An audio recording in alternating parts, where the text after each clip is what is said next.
The day in the life of a ranger's dog would be that they go out on daily patrols, so they're actually patrolling with them. It becomes a ranger's decision, how do I deploy that dog to be most effective? Does it go in patrol, or do I wait for someone else to report a gunshot? Or find the spoor where I can put a fresh dog onto that spoor. So very often they're the first respondent, and that's really important because they need to get that dog working on that spoor as soon as possible. As soon as a shot is fired or the spoor detected, the follow-up must begin. And with the amount of infiltrations and incidences that take place in Kruger Park currently, there's a lot of work for every dog in the park, or every ranger dog for certainly. In terms of reaction, the important thing is that we always have a dog or two on standby that can get in the helicopter and fly to replace a dog that's tired, and that they can continue that pursuit of those poachers that are hunting the rhino. The working conditions for the dog can vary from winter to summer. So you can expect in winter months a dog is going to work a lot longer because the ambient temperatures are fairly low. As we go into summer, it becomes more and more challenging because the temperatures increase. We go up to 40 degrees in summer, and then obviously you're not going to work the dog, because if you extend that working time at temperatures above 30 degrees, you're going to work it to death, because he won't stop, because he loves you and he wants to do the job. So the handler and the people running the operation have to take into account the dog's physical condition, the ambient temperature, the time of day that you're working. Otherwise you will work dogs to death.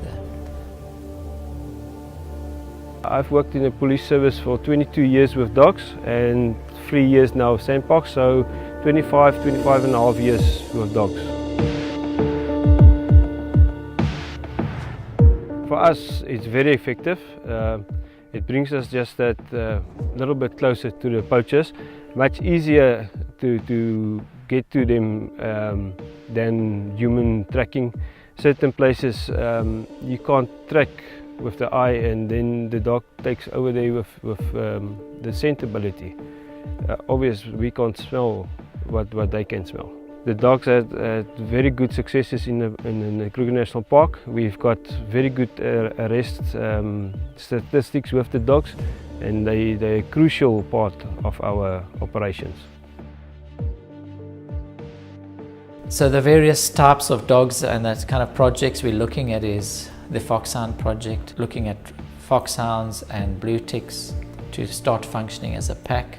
We have 4 bloodhounds that are used on cold scent for man tracking. We have 3 foxhounds. We have the Belgian shepherds, which we mainly use in the reaction force type of scenario, where we know that we're going onto a scent that is less than 3 hours old. I think the most important thing when it comes to the dogs and the placement of the dogs is that we have a fully fledged package for the end user, whether it be a ranger or protection services within the park, or a reaction team, or the special rangers. So basically we've got to begin at the beginning, and that's actually selecting a good handler, finding the right trainer in the dog, the right breed of dog that we want for a particular type of follow-up operation.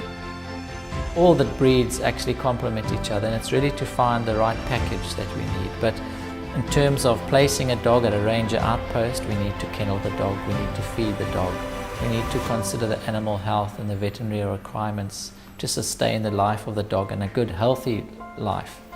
A working dog that costs 50,000 Rand should at least have a lifespan, or a working life, of 6 to 8 years. The man is also important. Selecting the right handler to work with that dog is important. He must be driven, he must want to work with the dog, he must have knowledge and skills about the environment in which he works. If he has a good tracking ability, a human tracking ability, visual tracking is also quite important, but not necessarily essential, because a man that tracks a lot visually and is a good man tracker and visual tracker sometimes is inhibited or inhibits the dog's ability, because he starts wanting to reaffirm the spoor that he's tracking, that indeed it is a spoor. and a dog is actually tracking the scent where there may be no spoor. So bridging that gap and that knowledge to the handler is very important. Within our environment, the dog team that is continually, repeatedly, daily following up on anti-poaching operations where there may or may not be shooting incidences. There is certainly post-traumatic stress issues that the dog experiences from shots fired. The dog becomes more sensitive. We can lose dogs because of that from running away, and therefore we've instituted some tracking collars on the dogs. The important thing is to have enough handlers and dogs that you can use in follow-up operations or in the field, that when a particular dog team is tired or suffering from post-traumatic stress issues, that you can replace them. That we're not continually utilizing the same person and the same dog over and over again. So there needs to be good rest periods between operations and deployments. Ranger dogs aren't pets, they are working dogs. They become the handler's best friend, and there is definitely a bond and a relationship between the handler and the dog. That's very important. But a lot of the dogs are trained to bite, to do tackle work. But what we do see is that the more the dog works with own forces, whether it be integrated with the police or the army or other rangers, they are able to distinguish friend from foe, which is quite incredible. You can imagine sustaining, eventually by the end of this year, 44 dogs. Partnerships that we make are quite important. Having good veterinary support nearby is very important, and we happen to be very fortunate within Sandparks because in Skukuza we don't only have our own veterinarians, we also have 2 state veterinarians and 4 technicians that can also look after animal health and help with inoculations like the veterinary requirements regarding rabies, deworming, just the daily occurrences. Retiring a working dog poses challenges, but we have looked at it. We have had discussions of how to retire a dog, and ideally we want the dog to retire with the dog handler, or the dog handler to have the ability to take it home with him, or retire the dog to his home. That would be the first prize.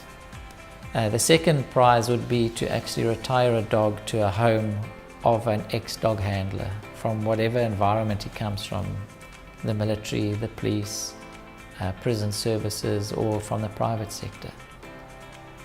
Because a dog that is given its service needs to be looked after into retirement, as we do.